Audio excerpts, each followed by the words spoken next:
श्री स्वामी समर्थ. जय जय स्वामी समर्थ. माझ्या स्वामी कृपा चॅनलमध्ये सर्वांना नमस्कार. स्वामी महाराजांच्या कृपेने तुमच्या सर्व चांगल्या इच्छा पूर्ण होत ही स्वामी महाराजांच्या चरणी प्रार्थना करते आणि आजच्या या नवीन व्हिडिओला सुरुवात करते.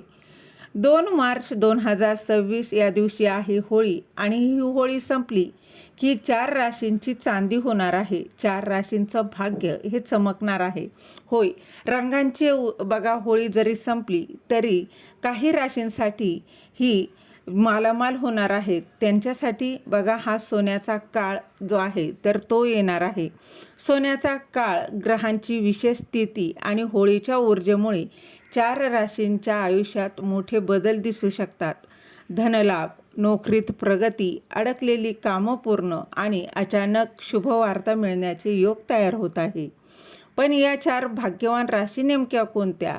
त्यात तुमची रास आहे का? नक्की जाणून घ्या. आणि ज्यांची रास यात नाही त्यांनी कोणते उपाय करायचे हे सुद्धा या व्हिडिओत मी तुमच्यासोबत शेअर करणार आहे. तर यातील भाग्यवान पहिली रास आहे ती म्हणजे मेष राशी. मेष रास मंगळाच्या बलवान प्रभावामुळे तुमचा आत्मविश्वास शिगेला पोहोचेल. होळीनंतर गुंतवणुकीत चांगला रिटर्न, नवीन जॉब ऑफर येईल. त्याचबरोबर प्रमोशनचे योग आहेत. पैसा आणि मानसन्मान दोन्ही मिळणार आहे.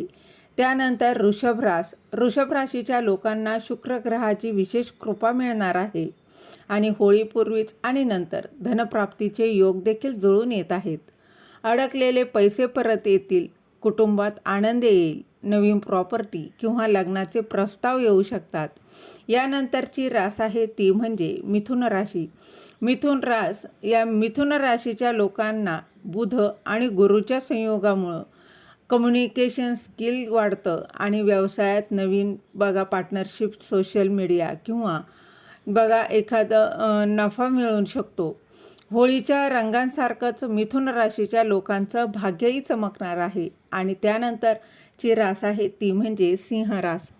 सिंह राशीच्या लोकांसाठी सूर्य आणि गुरुचा राजयोग खूप प्रभावी ठरणार आहे. नोकरीत मोठी बढती मिळेल. नोकरीत यशस्वी व्हाल. व्यवसायात प्रॉफिट मिळेल आणि समाजात मान देखील मिळेल. तुमच्या बघा लिडरशिपचा सर्वांचं कौतुक करतील आणि तुम्हाला तुमचं आयुष्य यशस्वी राजयोग आल्यासारखं वाटेल. त्यानंतरची रास आहे ती म्हणजे तूळ राशी. तूळ राशीच्या जीवनात शुक्र आणि शनीच्या युतीमुळं स्थिरता निर्माण होणार आहे. नवीन वाहन खरेदी करण्याचे योग, घर खरेदी करण्याचं स्वप्नसुद्धा पूर्ण होऊ शकतात. त्याचबरोबर जोडीदारासोबतचं प्रेम वाढेल. आर्थिक निर्णय घेताना सावध राहावं, पण फायदा नक्की होईल. आणि त्यानंतरची रास आहे ती म्हणजे धनुरास. धनुराशीच्या लोकांना गुरुमार्गी होत असल्यानं विदेशात जाण्याचा प्रवास, त्याचबरोबर उच्च शिक्षण किंवा बघा एखादे आर्थिक काही गुंतवणूक जी आहे ती योग्य ठरू शकते. पैसे जे आहेत ते पैशांचे नवीन स्रोत जे आहेत ते उघडतील. त्याचबरोबरची रास त्यानंतरची आहे ती म्हणजे कुंभ राशी. कुंभ राशीच्या जीवनात शनी गुरुचा प्रभाव असेल. टेक्नॉलॉजी मध्ये त्यांचं जे वर्क करत आहेत त्यांच्यासाठी कुंभ राशीच्या व्यक्तींना यश मिळू शकतं. अचानक धनलाभाचे योगही आहेत. त्यानंतरची रास आहे ती म्हणजे मीन राशी. मीन राशीवर सध्या गुरुची विशेष कृपा असणार आहे.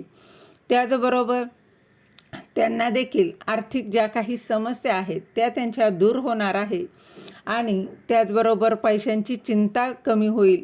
तर या काही राशी आहेत ज्यांना होळीनंतर अफाट असा फायदा होणार आहे. आता काही जणांची रास यात नाही किंवा त्यांनी निराश होऊ नका. तर होळीच्या दिवशी काही सोपे उपाय नक्की करा आणि नकारात्मकता दूर करा. तर पहिली उपाय म्हणजे होळीच्या अग्नीसमोर ओम महालक्ष्मी नमः, ओम महालक्ष्मी नमः या मंत्राचा 108 वेळा जप करा. गरजू व्यक्तींना गोड पदार्थ किंवा दान करा.